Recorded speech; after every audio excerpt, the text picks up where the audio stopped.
राधे राधे दोस्तों, जय श्री कृष्णा। स्वागत है आपका हमारे चैनल पर। चलिए आज देव उत्थानी एकादशी की व्रत की कथा सुनते हैं।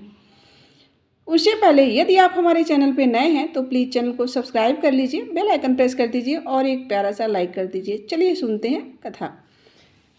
कार्तिक मास के शुक्ल पक्ष की एकादशी को देव उत्थानी एकादशी, देव प्रबोधिनी एकादशी या देव उठनी एकादशी आदि नामों से जाना जाता है। चतुर्मास में भगवान विष्णु के जब 4 महीने के लिए युग निद्रा में चले जाते हैं और कार्तिक मास के देव उठनी एकादशी के दिन भगवान को जगाया जाता है। इस दिन भगवान विष्णु को प्रबोधन किया जाता है, उन्हें जगाया जाता है। इसलिए उनके पूरे विधि विधान के साथ भगवान विष्णु की पूजा की जाती है। जो भी भक्त सच्ची श्रद्धा के साथ देव उठनी एकादशी का व्रत धारण करते हैं, इस दिन भगवान विष्णु माता लक्ष्मी की पूजा करते हैं, एकादशी माता का पूजन करते हैं, तो व्यक्ति के सभी पाप और ताप नष्ट हो जाते हैं तथा सभी प्रकार के सुख और समृद्धि की प्राप्ति होती है। तो आइए सुनते हैं देव उठनी एकादशी व्रत की कथा। तो प्रेम से बोलिए भगवान विष्णु की जय, माता लक्ष्मी की जय, सर्व देवी देवताओं की जय। ब्रह्मा जी ने कहा कि हे मुनिश्रेष्ठ, गंगा जी भी तभी तक पापनाशिनी हैं जब तक प्रबोधिनी एकादशी नहीं आती। तीर्थ और देवस्थान भी तभी तक पुण्य स्थल कहे जाते हैं जब तक देव प्रबोधिनी एकादशी व्रत नहीं किया जाता। प्रबोधिनी एकादशी के व्रत से अश्वमेध 1000 राशि यज्ञ करने का पुण्य फल प्राप्त होता है। ब्रह्मा जी के ऐसे वचन को सुनकर नारद जी ने कहा कि हे देव एकादशी के एक बार भोजन करने या ना करने का क्या फल होता है। ब्रह्मा जी ने कहा, शाम को भोजन करने वाले के 1 जन्म के, रात को भोजन करने वाले के 2 जन्म के और पूर्ण व्रत कर रखने वाले के 7 जन्म के पाप नष्ट हो जाते हैं। महान दुर्लभ एवं अप्राप्य वस्तु की इस प्रबोधिनी एकादशी के व्रत से पुण्य प्रभाव से निसंदेह प्राप्त हो जाता है। ब्रह्मा जी ने कहा कि हे नारद जी, विधि एवं श्रद्धा तथा भक्ति के साथ किया हुआ थोड़ा एवं अल्प पुण्य भी महान होता है। प्रबोधिनी एकादशी व्रत के संकल्प मात्र से 100 जन्मों के पाप नष्ट हो जाते हैं। प्रबोधिनी में रात्रि में जागरण करने से आगे आने वाले 1000 जन्मों के पाप नष्ट हो जाते हैं और 1000 जन्म पूर्व से पितर विष्णु लोक को चले जाते हैं। यज्ञ और तप आदि से भी दुर्लभ एवं अक्षय फल इस एकादशी व्रत करने से प्राप्त होता है। नाना प्रकार के तीर्थ में जाना एवं नाना प्रकार के देवताओं के दर्शन करने से, गोदान, भूदान, अन्नदान, कन्यादान इत्यादि दोनों के करने से जो पुण्य फल प्राप्त होता है वह एकमात्र देव प्रबोधिनी एकादशी से मिल जाता है। अस्तु समस्त कृत्यों की त्याग कर यत्नपूर्वक कार्तिक मास की प्रबोधिनी एकादशी का व्रत रखना चाहिए। इस व्रत को रखने वाला ज्ञानी, तपस्वी और जितेंद्रिय होता है, क्योंकि यह एकादशी श्री विष्णु भगवान को अत्यंत प्रिय है। अतः इसको धारण करने वाला आवागमन के चक्र से मुक्त होकर स्वर्ग को प्राप्त कर लेता है एवं सभी मानसिक पाप नष्ट हो जाते हैं उसके। एकादशी में भगवान नाम पर किया हुआ दान और शुभ कार्य अटल और अक्षय होता है। इस व्रत करने वाले से भगवान की कृपा होती है और वह विश्व से विस्मृत हो जाता है।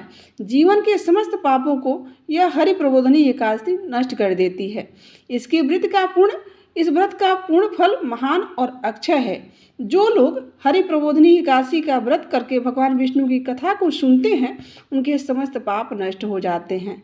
कार्तिक की प्रबोधिनी एकादशी का व्रत करके भगवत कथा सुनकर ब्राह्मण को दक्षिणा एवं दान देने से, सप्तदीप एवं सप्त वसुंधरा दान देने से सहस्त्र गुना अधिक फल प्राप्त होता है।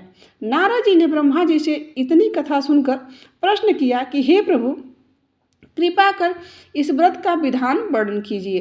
ब्रह्मा जी बोले कि एकादशी को निद्रा त्याग कर ब्रह्म मुहूर्त में नित्य कर्म से निवृत्त होकर कुआं या तालाब में स्नान करके भगवान का स्मरण करके एकादशी का व्रत रखकर भूखा रहूँगा। आज मैं और मेरे संकल्प की रक्षा कीजिए। इस प्रकार संकल्प रखना चाहिए और उसके उपरांत यह व्रत रखना चाहिए। विष्णु भगवान की समुचित पूजा कर भगवान के समीप भजन एवं कीर्तन करना चाहिए तथा रात्रि को जागरण करना चाहिए और कंजूसी को छोड़कर नाना प्रकार के सुगंधित पुष्पों एवं स्वादिष्ट फलों को भगवान को समर्पित करना चाहिए। कार्तिक मास के शुक्ल पक्ष की प्रबोधिनी एकादशी का व्रत रखकर भगवान का पूजन तुलसी दल द्वारा करने से सहस्त्र जन्मों के पाप नष्ट हो जाते हैं। कार्तिक मास में तुलसी का पौधा का लगाने एवं सींचने की सेवा करने तथा दर्शन करने से जन्म जन्मांतर के पाप नष्ट हो जाते हैं। जिसके घर में तुलसी की वृक्ष लगता है और फलता फूलता है, उसके सभी कुल में उत्पन्न हुए जितने भी पाप कर्म रहते हैं वह सभी नष्ट हो जाते हैं एवं उनके सभी पितृ अपने जन्मों से मुक्त होकर विष्णु लोक के वासी बन जाते हैं। कहते हैं कि इस दिन कदम के पुष्प से भगवान का पूजन करने वाला यम की यातना को नहीं भोगता है, क्योंकि भगवान विष्णु को कदम के फूल अति प्रिय हैं और इसे देखकर भगवान विष्णु बड़े प्रसन्न होते हैं। जो भी व्यक्ति श्रद्धा भक्ति समेत गुलाब पुष्प समर्पित करता है, भगवान का पूजन करता है, वह अनायास ही मुक्ति को प्राप्त कर लेता है। जो मौलश्री और अशोक के पुष्प को अर्पित कर भगवान की पूजा और ध्यान रखते हैं, वे संसार के तब तक सूर्य और चंद्रमा की स्थित है तब तक सुख सहित पूरे आनंद पूर्वक इस जीवन में निवास करते हैं। श्वेत एवं लाल कनेर पुष्पों द्वारा भगवान का पूजन करने वाला अत्यंत ही प्रसन्न होता है। तुलसी दल द्वारा भगवान की पूजा करने वाले से भगवान सहस्त्र गुना अधिक प्रसन्न होते हैं और जो प्रयत्नशील प्राणी सभी पात्रों द्वारा इस एकादशी में भगवान की पूजा करते हैं वह यमराज के पास से मुक्त हो जाते हैं। तथा चंपक पुष्प का जो अर्पित करते हैं, भगवान की पूजा करते हैं, यह फूल चढ़ाकर वह जन्म मरण से रहित होकर स्वर्ग में निर्मित केतकी पुष्पों द्वारा भगवान की पूजा करने वाला व्यक्ति कोटि कोटि जन्मों के पापों से नष्ट हो जाते हैं। श्वेत पीत एवं लाल कमल सुगंधित फूल लाकर जो भगवान को अर्पित करते हैं वे श्वेत पीत एवं लाल दीपों में वास करते हैं। इस प्रकार भगवान का पूजन कर वह रात्रि जागरण जो करते हैं उन्हें और नदी में स्नान करते हैं, यह समस्त क्रिया करते हैं, वही उनके घर में जो भी दुख और कष्ट रहता है वह सब समाप्त हो जाता है। आइए अब एकादशी की कथा सुनते हैं। कथा के अनुसार एक राज्य के सभी लोग एकादशी का व्रत रखते थे। प्रजा तथा नौकर चाकर से लेकर पशुओं तक को एकादशी के दिन अन्न नहीं दिया जाता था। एक दिन किसी दूसरे राज्य का एक व्यक्ति राजा के पास आकर बोला कि महाराज, कृपा करके मुझे नौकरी पर रख लीजिए। तब राजा ने उसके सामने एक शर्त रखी कि ठीक है, तुम्हें हम नौकरी पर तो रख लेते हैं, किंतु रोज तो तुम्हें खाने को सब कुछ मिलेगा, पर एकादशी को अन्न नहीं मिलेगा। उस व्यक्ति ने उस समय हाँ कर ली, पर एकादशी के दिन जब उसे फलाहार का सामान दिया गया तो वह राजा के सामने जाकर गिड़गिड़ाने लगा कि महाराज, इससे तो मेरा पेट ही नहीं भरेगा और मैं भूखा ही रह जाऊंगा, मुझे अन्न दे दो। राजा ने उसे शर्त की बात याद दिलाई, पर वह अन्न छोड़ने को राजी नहीं हुआ। तब राजा ने उसे आटा, दाल, चावल आदि दे दिए। वह नित्य की तरह नदी पर जा पहुंचा और स्नान कर भोजन पकाने लगा। जब भोजन बना रहा था तब भगवान को बुलाने लगा कि आओ भगवान, भोजन तैयार है। उसके बुलाने पर पीताम्बर धारण किए भगवान चतुर्भुज रूप में आ गए तथा प्रेम से उसके साथ भोजन करने लगे। भोजन करके भगवान अंतर्ध्यान हो गए तथा वह अपने काम पर चला गया। 15 दिन बाद अगले एकादशी को वह राजा से कहने लगा कि महाराज, मुझे 2 गुना सामान दीजिए। उस दिन तो मैं भूखा ही रह गया। राजा ने कारण पूछा तो उसने बताया कि हमारे साथ भगवान भी खा रहे हैं, इसलिए हम दोनों के लिए यह सामान पूरा नहीं होता है। यह सुनकर राजा को बड़ा आश्चर्य हुआ और वह बोले कि मैं नहीं मान सकता, भगवान तुम्हारे साथ खाते हैं। मैं तो इतना व्रत रखता हूँ, पूजा करता हूँ, पर भगवान मुझे तो कभी दर्शन नहीं दिए।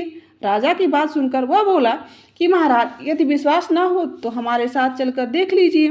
राजा एक पेड़ के पीछे छिपकर बैठ गए। उस व्यक्ति ने भोजन बनाया, तब भगवान को शाम तक पुकारता रहा, परंतु भगवान नहीं आए। अंत में उसने कहा कि हे भगवान, यदि आप नहीं आएंगे तो मैं नदी में कूदकर अपने प्राण त्याग दूंगा। लेकिन भगवान नहीं आए। तब वह प्राण त्यागने के उद्देश्य से नदी की तरफ बढ़ा। प्राण त्यागने का उसका दृढ़ निश्चय इरादा जानकर भगवान शीघ्र ही प्रकट हो गए और साथ बैठकर भोजन करने लगे। खा पीकर उसे अपने विमान में बिठाकर अपने धाम को ले गए। देखकर राजा ने सोचा कि व्रत उपवास से तब तक तो कोई फायदा ही नहीं है, इतना व्रत करने के बाद मुझे तो आज तक प्रभु ने कभी दर्शन ही नहीं है। जब तक मन शुद्ध ना हो इससे कोई व्रत करने से कोई फल प्राप्त नहीं होने वाला है। इससे राजा को यह ज्ञान मिला कि वह भी मन से व्रत और उपवास करने लगेंगे और अंत में वह स्वर्ग को प्राप्त हुए। इसीलिए देव प्रबोधिनी एकादशी के अन्य कथा के अनुसार एक और कथा सुनाते हैं। चलिए, एक कथा के अनुसार एक राजा था, उसके राज्य में प्रजा सुखी थी।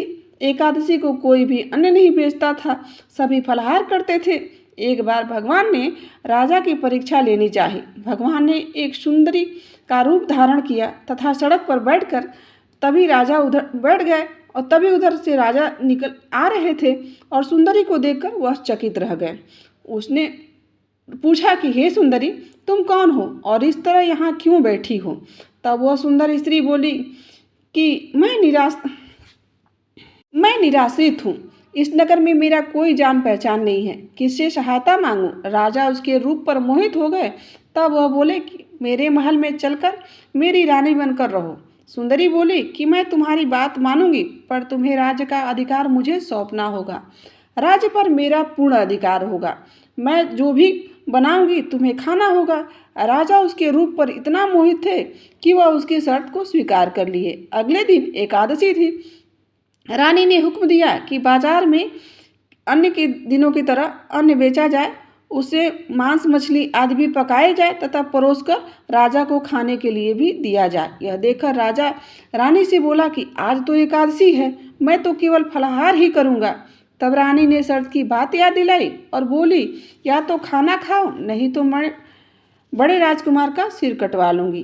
राजा ने अपनी स्थिति बड़ी रानी से कही तो बड़ी रानी बोली कि महाराज, धर्म छोड़ो या बड़े राजकुमार का सिर दे दो। पुत्र की भी ने कहा कि पुत्र तो आपको फिर मिल जाएगा, पर धर्म नहीं मिलेगा। यदि दोनों को आप एक साथ देखना चाहते हैं तो आपको किसी एक को ही चुनना पड़ेगा। इस दौरान बड़े राजकुमार खेल कर आ गए और माँ की आंखों में आंसू देखकर वह रोने का कारण पूछने लगे। तो उन्होंने वह सारी बातें उनको बतला दी। तब वह बोले कि मैं सिर देने के लिए तैयार हूँ, पिताजी के धर्म की रक्षा होगी और जरूर ही होगी। राजा दुखी मन से राजकुमार का सिर देने को तैयार हुआ। रानी के रूप में भगवान विष्णु ने प्रकट होकर असली बात बताई। राजन, तुम इस कठिन परीक्षा में सफल हुए हो। भगवान ने प्रसन्न मन से राजा को वर मांगने को कहा। तो राजा ने कहा कि आपका दिया हुआ सब कुछ हमारे पास है, आप हमारा उद्धार करें। उसी समय वहाँ पर एक विमान उतरा और राजा ने अपने राजपुत्र को सौंप दिया और विमान में बैठकर परमधाम को चले गए। तो प्रेम से बोलिए भगवान विष्णु और माता लक्ष्मी की जय। तो यह थी देव उत्थानी एकादशी की व्रत कथा। आशा करते हैं कि आपको आज की वीडियो और यह कथाएं अच्छी लगी होंगी। यदि अच्छी लगी हैं तो हमारे चैनल से भी जुड़ जाइए। आज के लिए इतना ही। यहाँ तक बने रहने के लिए आप सभी का दिल से आभार। मिलते हैं दूसरी किसी और कथा और कहानी के साथ। राधे राधे। जय श्री कृष्ण। जय विष्णु भगवान।